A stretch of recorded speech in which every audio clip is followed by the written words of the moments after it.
Our sermon this morning comes from the Gospel of Luke. I invite you to turn there with me in your pew Bibles to page 1620. If you would like to read along.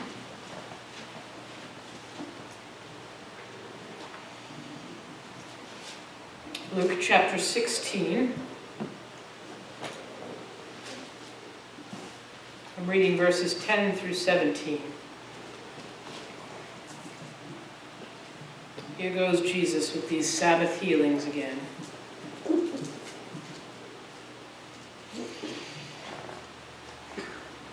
On a Sabbath, Jesus was teaching in one of the synagogues, and a woman was there who had been crippled by a spirit for 18 years.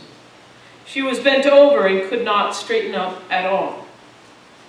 When Jesus saw her, he called her forward and said to her, "Woman, you are set free from your infirmity." Then he put his hands on her, and immediately she straightened up and praised God. Indignant because Jesus had healed on the Sabbath, the synagogue ruler said to the people, "There are 6 days for work, so come and be healed on those days, not on the Sabbath." The Lord answered him, "You hypocrites! Doesn't each of you on the Sabbath untie his ox or donkey from the stall and lead it out to give it water? Then should not this woman, a daughter of Abraham, whom Satan has kept bound for 18 long years, be set free on the Sabbath day from what bound her?" When he said this, all his opponents were humiliated, but the people were delighted with all the wonderful things he was doing. Here ends our reading from the Gospel for this morning.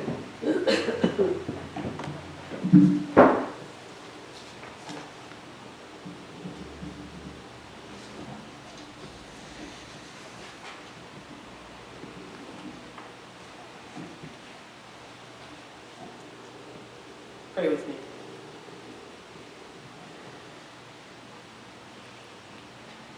Lord, before this world's days even began, your word was in the beginning, and it was with you, and it was you.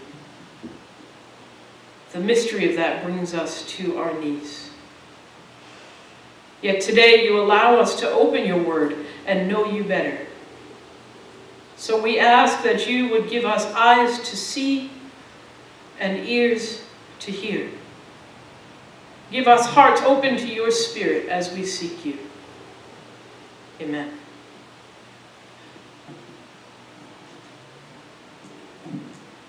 My sermon title for today is Bound Up. Bound up is an interesting phrase. Sometimes it's used to mean things that are very closely related. They're bound up together. We might say it of an engine that is no longer working. Perhaps a sewing machine with a significant thread issue. Or of someone taken prisoner, literally tied up. Perhaps we might use it as a euphemism for constipation. Or to describe our schedule when we're trying to fit one more thing in. We might also use the phrase to describe some limitation placed on us by our own or by someone else's expectations. Like so many words or phrases in the English language, there are many uses. In our gospel reading for today, we find there is more than one person who is bound up. There is the woman, of course, who is bound up by a demon who keeps her bent over, and has done so for 18 long years. And there is more than one way to see this woman as bound up. Clearly, she is physically bound up, bent over, and presumably she's in pain. And she's suffered like this for such a long, long time. You can imagine how difficult daily living must have been for her in a bent over position. ask a deeper question about her suffering, perhaps she is bound up in another way. It's well known that many of our medical issues have a psychological component to them. I was recently reading about several common ailments and how different people have dramatically different experiences with them. Those with more emotional strength seemed to recover better, and those without seemed to suffer more. There have also been articles written about the psychological component involved with soldiers who have lost limbs. Those who had that mental toughness or emotional strength recovered to a much higher quality of life than those who did not. The doctors and researchers have suggested that people's response to and recovery from illness and injury is directly correlated to their mental health. To be honest, I can see the truth in these articles because as I have battled through this shoulder injury, there were times when I was so incredibly discouraged. I wondered how I would be able to do the things that I wanted to do, the things that I enjoyed doing, as well as those things that I needed to do. I felt depressed thinking about not gardening, not swimming, not doing so many of the things that brought me joy. Never mind the frustration of needing to ask for help. It left me in a pretty sad, pretty dark place.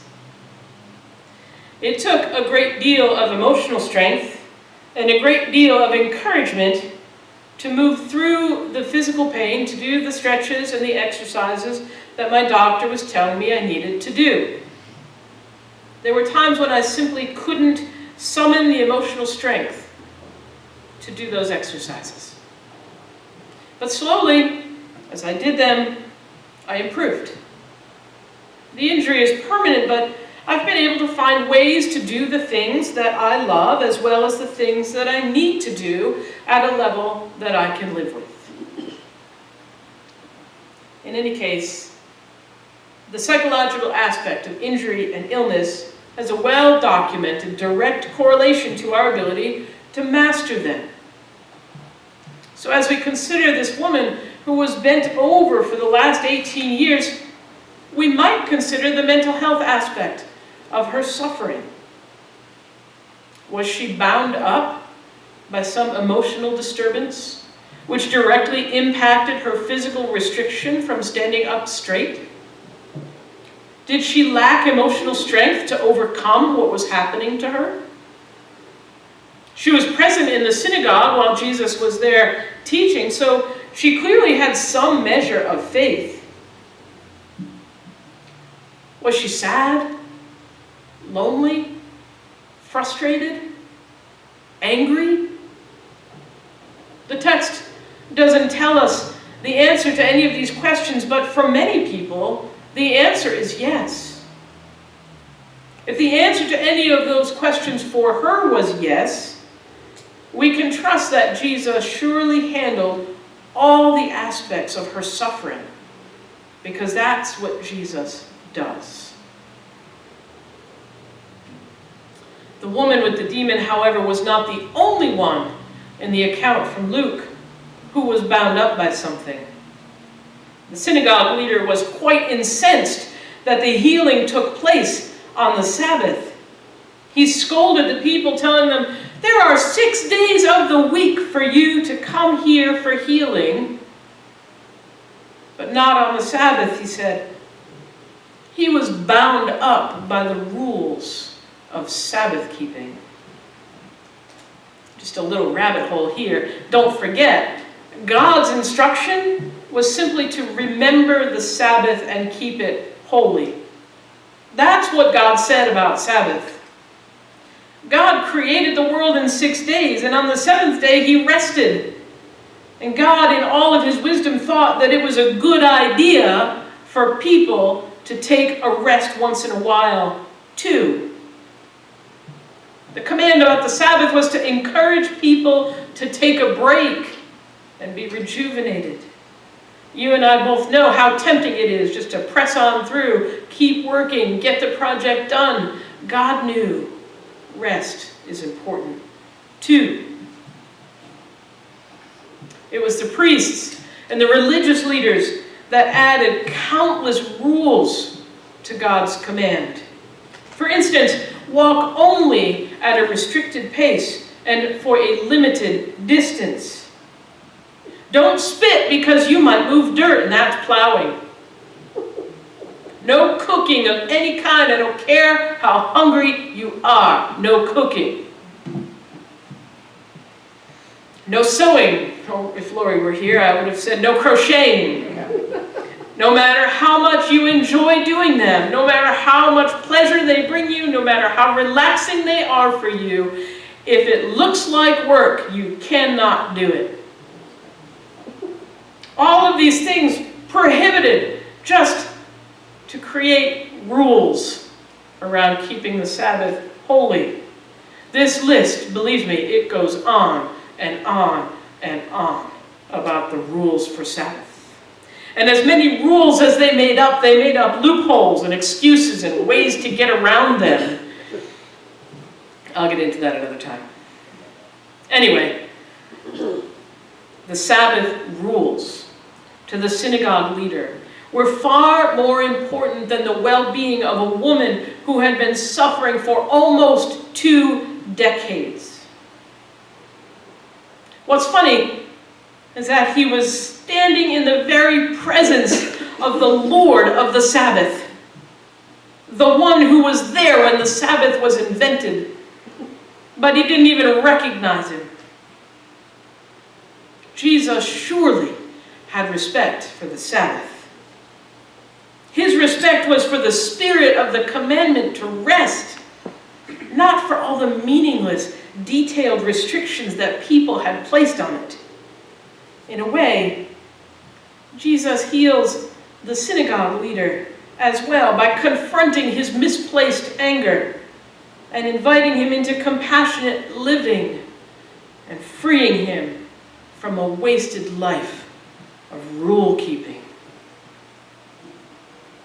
There are so many people who are like him, worried about the rules, whatever they may be, and ignorant of anything else. It almost seems like some people get blinded by the rules. People get bound up, worrying about what other people think. The rules become whatever is perceived to be socially acceptable, what others think of as successful, what other people say is popular or fashionable. We don't even know who made up these rules or why. But so many people waste their time and their energy in order to dutifully follow them. Sometimes we make up our own rules. But wherever they come from, when people get bound up by the rules, they begin to lose track of what is really important. And sometimes what we're really doing when we live in the rules is we're hiding behind them. And so we stop living into the fullness of life that God really intended for us. Rules are not the only way to get bound up either. In truth, aren't we all bound up by something? Perhaps several somethings. Not that I know anything about that. We might be bound up by a variety of sins that keep tripping us up. We might be bound up by physical illness or injury. We might be bound up just by the way that we think about things. We might be bound up by emotions or habits that we don't even understand why we do. All of these things keep us from living the life that God intended for us to enjoy. It keeps us from life in real fellowship with God. All of these things that bind us up are just barriers. The good news that we learned from the Gospel of Luke this morning is that we do not have to be bound up a minute longer. In just the same way that he freed the woman at the synagogue from her suffering, and in just the same way that he invited the leader of the synagogue into freedom, he offers us this freedom as well. Freedom from every aspect of our suffering. Jesus has already done the heavy lifting. But we often fail to claim that freedom fully, even as followers of Christ. We stay stuck because we don't even realize that we're rejecting the freedom that has already been won for us. As I thought about this, I couldn't help but remember the boy Eustace from the Voyage of the Dawn Treader. It's one of the books in the Chronicles of Narnia series. You probably read them 100 years ago. Eustace became a fearsome dragon, but it became time for him to shed his protective dragon self and return to being the boy that he was made to be. Eustace was trying to peel off the scaly shell on his own, but he really wasn't having much success. And he found it to be a pretty painful process. Aslan, the lion in the story that represents God, watched as Eustace struggled and finally offered to assist him. Eustace described the terrible pain of Aslan clawing away the dragon scales. He said it was like his claws were tearing into his very heart. But with Aslan's help, at least he was freed from the dragon scales. And once freed, he found incredible relief from his suffering. He was no longer bound up in dragon scales. And he was truly Eustace again. A life lived in freedom, the freedom that God intended for us, and won for us by Jesus, does of course have rules. But those rules are not difficult to keep if we allow our hearts to be claimed by Jesus and we immerse ourselves in God, or rather, if we allow God to remove for us our dragon scales. In fact, the more that we mature in faith, the more naturally that God's rules flow out of us without much effort on our part. The effort involved is in keeping ourselves immersed in God and confronting the enemy inside of us. We are usually our own worst enemy. Even in confronting our unhelpful attitudes and habits, God is right there to give us strength and courage along the way, helping us along the road to spiritual maturity and revealing our truest selves, the one that we're so good at hiding. So I invite you, no, God invites you, to allow Him to remove your scaly dragon skin. Allow those things that bind you up to be cast away. To live in fullness of life and claim the freedom that has already been won for you. You do not have to be bound up any longer. Like the woman at the synagogue, you too can stand up tall in the presence of your Savior today and always, if you choose. Amen.